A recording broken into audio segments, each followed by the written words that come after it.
Cette vidéo s'adresse aux femmes, comment garder un homme amoureux ou garder un homme près de soi. Donc 6 points à respecter, il y en a plus d'un pour garder un homme amoureux, mais on va rester sur des basiques et sur des, fondements, naturels du fonctionnement de l'homme. Alors, avant de commencer, parce que j'ai une petite liste sous les yeux des points sur lesquels je voulais vous parler, je pense, c'est mon œil de thérapeute, de médium, que les hommes sont restés beaucoup plus archaïques, beaucoup plus animal dans leur façon de fonctionner.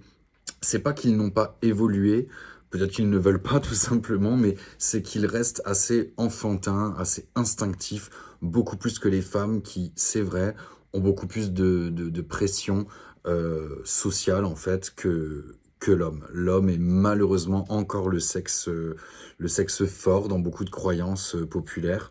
Du coup, ça fait que l'homme a moins de pression et en général c'est la femme du coup pour le coup dans les relations qui lui met la pression. Donc premier point, respecter ce côté naturel, instinctif qu'ont les hommes. Arrêtez de les materner, arrêtez de vouloir les contrôler, arrêtez de vouloir les changer. Ils sont comme ça. Un homme basique qui rentrera de la plage les pieds pleins de sable chez lui, et c'est sa femme qui, bien sûr, passera la serpillière. Mais c'est comme ça. Vous ne le changerez pas. Vous pouvez lui dire une fois, deux fois, trois fois. Si vous voyez que le gars n'évolue pas, ça ne sert à rien de d'insister. En fait, vous allez vous pourrir et pourrir la relation. Donc il y a plein de choses sur lesquelles les hommes n'ont pas la même logique que les femmes. Et moi-même, je suis un homme, je vis avec une femme et je le vois tous les jours. Elle n'a pas la même intuition, elle n'a pas le même flair que moi, on réagit complètement d'une manière différente. Il faut savoir qu'à l'époque, les femmes sont toujours conditionnées à prendre soin du foyer, à prendre soin des enfants, à prendre soin de l'intérieur. L'homme est beaucoup plus doué pour tout ce qui touche à l'extérieur. D'ailleurs, quand un couple a un enfant ou plusieurs enfants, c'est le père, c'est l'homme, c'est le masculin qui sert à couper les liens avec la mère pour aider l'enfant, socialement parlant, à évoluer en fait dans le monde extérieur. J'ai une petite anecdote comme ça avec une ex à moi qui paniquait toujours, on avait 2 chiens, et qui paniquait toujours dehors euh, à cause des voitures, même s'ils étaient en laisse ou quoi, elle paniquait toujours, et moi pas du tout.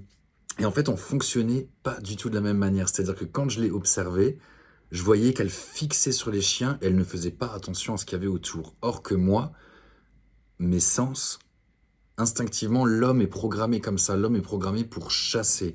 L'homme est programmé pour aller chasser à l'extérieur, en fait, du foyer. Donc, instinctivement, on a ce flair, on a les odeurs, les sons, visuellement. Moi, je m'intéressais plus à la voiture qui allait venir au bout de la rue, ou l'enfant qui traverse, ou enfin, les dangers qu'il pouvait y avoir pour nos animaux, en fait. Mais tout était en éveil, c'est-à-dire la moindre voiture que j'entendrais, le camion, peu importe le danger qui puisse se produire, et je focalisais moins sur les chiens. Pour moi, les chiens étaient en sécurité à partir du moment où ils étaient en laisse. Donc là, on a déjà un fonctionnement typique et différent entre le masculin et le féminin.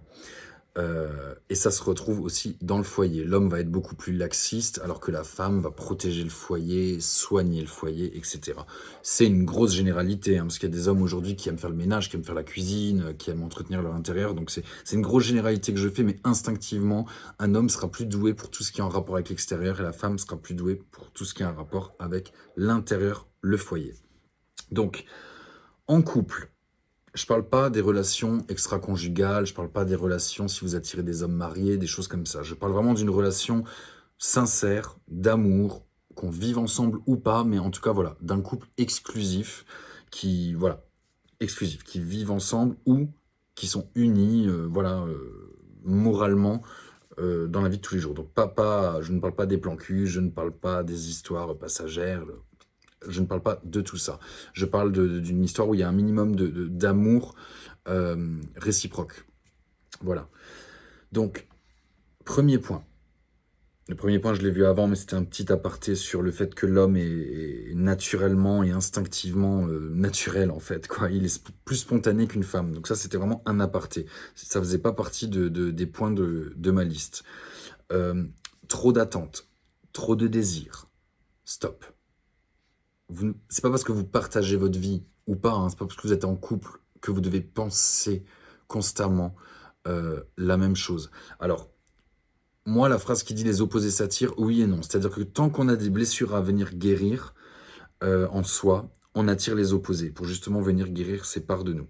Mais on va partir du principe qu'on est des gens, on est complet. Voilà, on pourrait vivre seul, on n'a pas besoin d'être en couple, on est autonome, etc.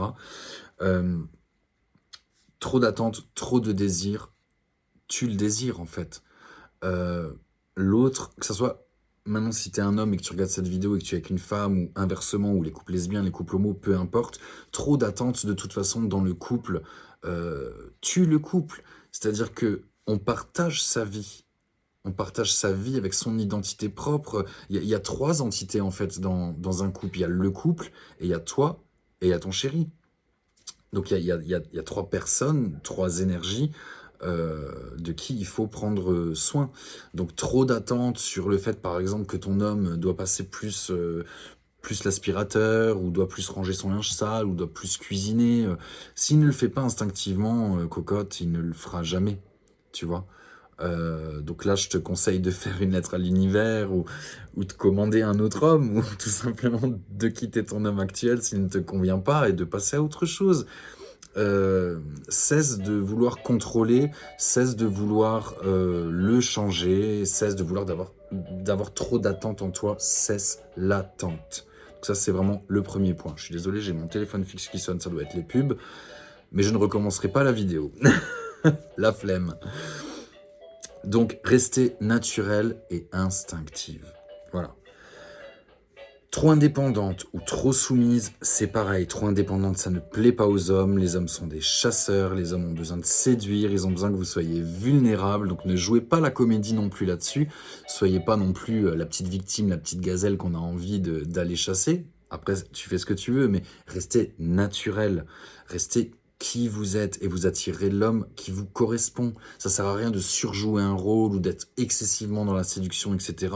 En général, les hommes ont horreur de ça. Ils vont vous dire « j'aime les femmes entreprenantes, indépendantes », mais c'est pas vrai. Sur le long terme, les hommes s'ennuient. Ils n'ont plus rien à gratter, ils n'ont plus rien à chercher. L'homme a ce côté chasseur, l'homme a ce côté héroïque. Il a besoin d'aller chercher quelque chose. C'est ça son adrénaline, c'est de creuser quelque chose. Les femmes sont beaucoup plus dans l'acquis.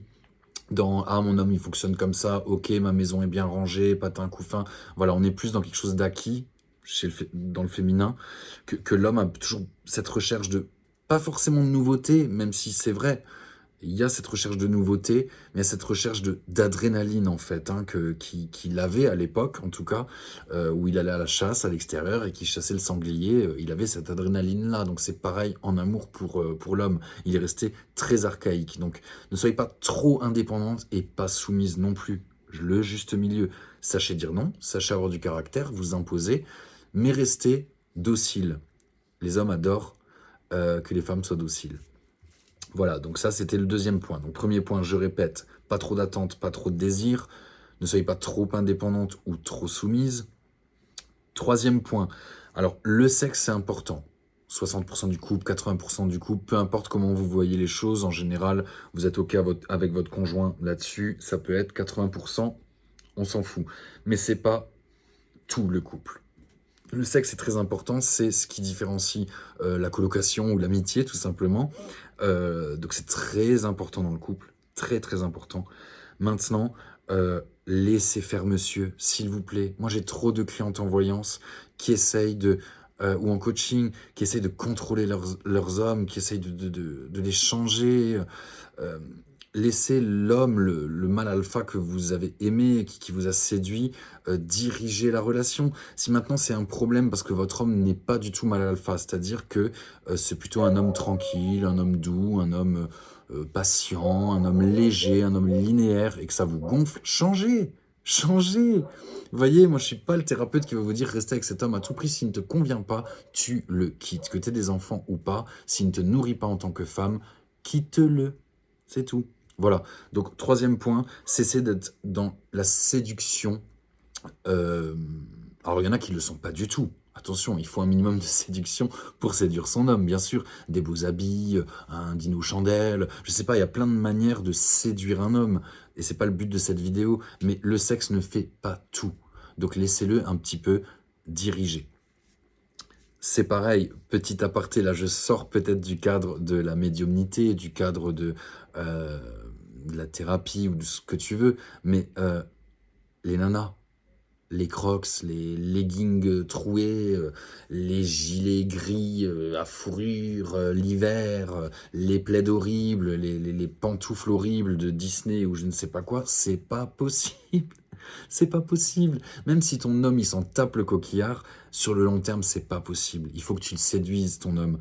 Si tu es une femme qui est une working girl, tu vas travailler tous les jours, tu te maquilles, tu te coiffes tous les jours, voilà, l'homme, ça va lui plaire. Il va être OK avec cet équilibre de, bon, OK, ma nana, elle a froid, bon, OK, elle est en pantoufles, elle est en pyjama, c'est pas grave, la journée, il y a quelque chose qui le titille, il y a quelque chose qui le rend jaloux, voilà, elle part au travail, elle est astiquée, elle est maquillée, elle est sophistiquée.